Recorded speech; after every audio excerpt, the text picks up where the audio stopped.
National Commission for Scheduled Tribes position on new forest conservation rules will be same. In a sign of escalating conflict between the government and the National Commission for Scheduled Tribes over the Forest Conservation Rules FCR 2022, NCST chairperson Harsh Chauhan on Monday said that the ST body's position on the new rules being violative of the Forest Rights Act 2006 will be the same.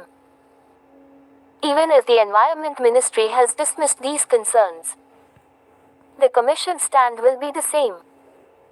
It is the Commission's duty to intervene and recommend corrective measures whenever any rules run the risk of violating rights of tribespeople.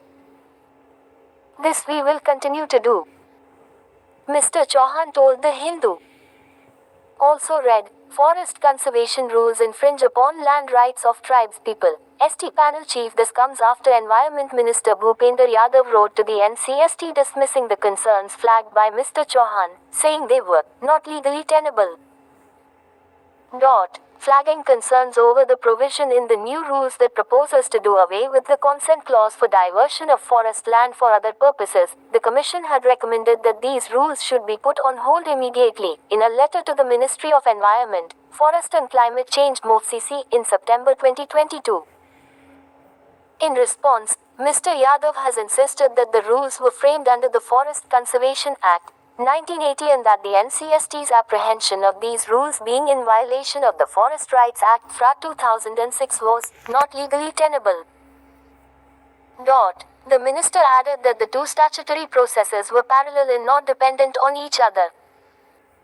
Citing Rule 96BE, the government said the FCR 2022 already provides for diversion of forest land only after fulfillment and compliance of all provisions, including settlement of rights under the Forest Rights Act, and also does not bar or infringe upon the operation of other laws mandating consent of Gram Sabhas.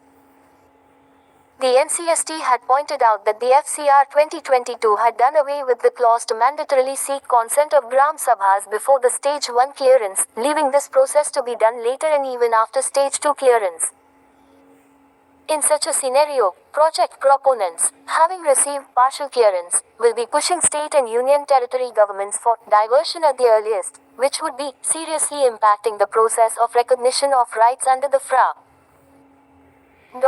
The Commission had also pointed out that between 2009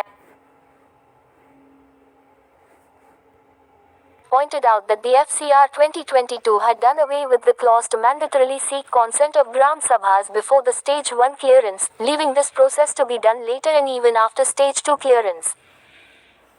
In such a scenario, project proponents, having received partial clearance, will be pushing state and union territory governments for diversion at the earliest, which would be seriously impacting the process of recognition of rights under the FRA.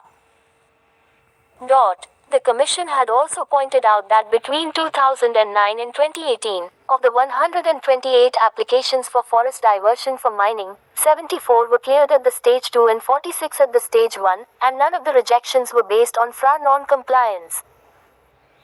It added that in a subset of 14 cases, all post-2014 certificates showing the completion of the FRA process were issued, in violation of ground realities, and no CFR community forest resources process had been completed anywhere. The Commission said the new rules will only increase such violations.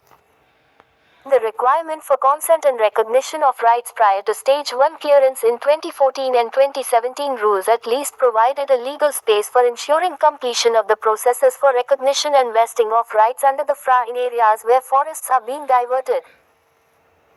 The Commission has said, noting that this is why the two processes cannot be seen as separate, parallel ones. The Minister has not yet responded to requests for a comment on Mr. Chauhan's remarks.